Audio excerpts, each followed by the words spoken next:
Oh, hello. Hello. I'm Archbono and it's Friday. Yay! Happy weekend, everyone. May your weekend bring you much joy, whatever you're doing.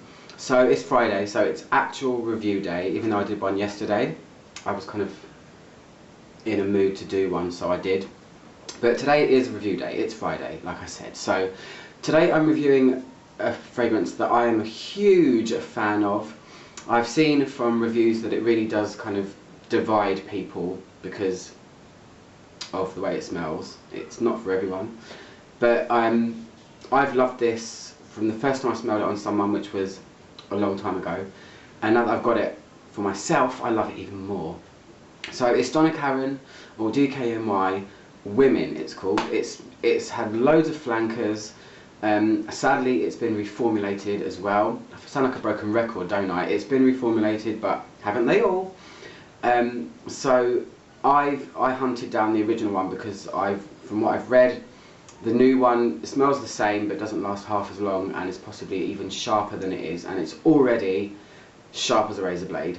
So it's a floral fruity, just scratching my knee there, sorry. Came out in 1999, so it just scraped the 90s, which makes me really happy because I love 90s scents, so I can put it in my 90s box of scents that I love. I don't mean actual box of perfumes, I don't keep them in boxes, but it's in the 90s window basically. So yeah, I'll give you the notes. I mean, it's got some really weird descriptions of notes. I've wrote them down, but I've wrote them down in their normal form. I took these from their website Base Notes because the notes on Fragrantica seemed really out there and completely not what I would think that's in it. The ones on Base Notes seemed like it was the actual one. So, 1 second. So I have two of them because I go through perfume quite quickly, so I need to have big amounts of it. So yeah, that's one. So here's the bottle. It's the one that doesn't fit in your collection very well. It doesn't fit anywhere. You can't take it out in a bag because it's just such a stupid shape. Donna Karan, New York, obviously, the bottle was supposed to be themed on skyscraper. Pretty much does the job, 'cause it's the tallest bottle that I own.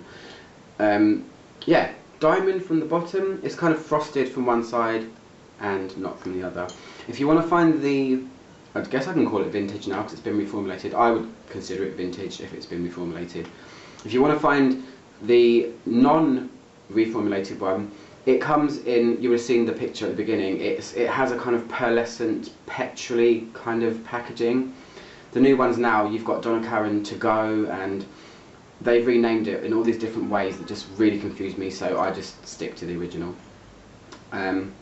Yeah, that's it. It's quite simple, but massive. So what's in it? So the top notes are chilled vodka, which I find really bizarre because vodka's vodka. Vodka is alcohol. You can use vodka as a carrier to make perfume. Vodka just smells like alcohol, so I don't understand why that's a note. And chilled vodka, does chilled vodka smell differently to hot vodka? I don't know. Then orange, and one of my new obsessions, tomato leaf. Oh, honestly, I love the smell of tomato stems and leaves. Whenever we get them on a vine, I always rub my fingers on it and smell them. It just smells beautifully green and herbal and fresh as well, and just really natural. And that is a big player in this perfume. The heart notes, you've got 3 flowers: daffodil, water lilies and orchid. Orchid, guess you do see that quite often, but daffodil and water lilies you don't usually see in perfumes, which I think is really cool. And then the base notes are freshly laundered t-shirt. Yep, that's what I just said. Wet cobblestones. I guess they might mean petrica, you know, the smell of when rain hits a hot pavement. White birch, which I think is amazing. Birch is something that I really want to smell on its own. It's the note that perfumers use when they're creating a leather note. It's kind of tarry, like tar smelling, very deep, smoky kind of smelling note. But completely swipe that from your mind because that's nothing to do with this. It doesn't smell like that at all. And then tulip tree bark. Can't even comment on that one, so sorry about that. But what does it smell like? Oh, it smells great. This is, when you first smell it, an absolute shocker. It's so sharp. I mean, like I said, sharp as a razor blade. It smells like grapefruit to me a lot. It smells like if you took a bundle of freshly cut grapefruits and shoved them into your laundry, which is where the white t-shirt comes in. It does have this clean laundry citrus smell about it, and I love it. It smells fizzy in opening. It smells really effervescent, and it can make you go, gosh, because it's fresher than fresh. So if you're into your powderies, if you're into your orientals and your deep fragrances, this isn't going to be for you at all. But if you like to smell clean, which I always do, and it's a really hot day, like it is, then this is really perfect. What I really like about it as well is citrusy fresh scents are usually ones that they don't last very long, because citruses burn off the skin very quickly and they're just there as an accent to the top before you get to the deeper stuff. But this one is one that is fresh and stays fresh all the way through, which is great. That when I start to make perfumes, whenever that may be, I have a thing in my head, I have a name of something I want to make, and I really want to make something that is citrus but stays on you. So Donna Karan has managed to do this with this one. It does maintain its freshness all the way through, and it doesn't hold back. It stays on you for ages. It's even sometimes overpowering, I think, but I love that. This is the cleanest thing I've ever smelled. It's one that I usually wear if I'm going clubbing, not because I stink when I dance, but just to touch up and just have that burst of freshness when you feel a bit groggy and a bit perfect. So tomato leaf is the main player in this though. Although I said it smells like laundry and it smells like grapefruit, which it does, tomato leaf and this, I guess, vodka gives it a real green stab, like a stab of just whoosh up your nose greenness, and it's absolutely great. I love it. I need to discover more fragrances that have a dominant tomato leaf note, because again, it's not something you see very often. I did get sent a sample by the wonderful Evil Dead 2002. Go and check his channel out, by the way.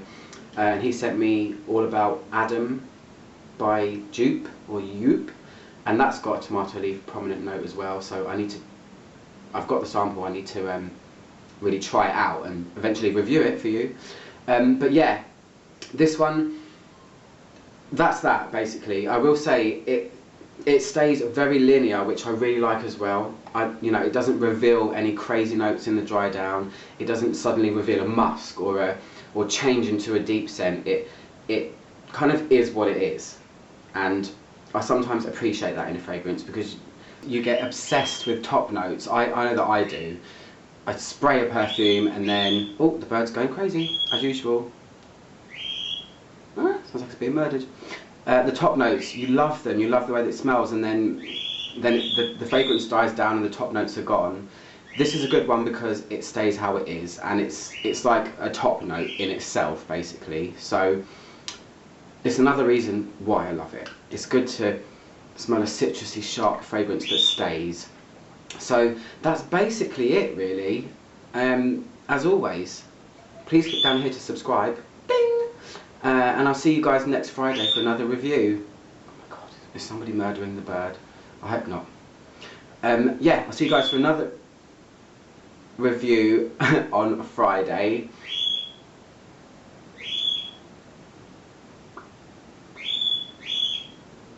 Maybe before, see how I feel. As always though, thank you again, and yeah, I'll speak to you soon. Thanks for watching, goodbye!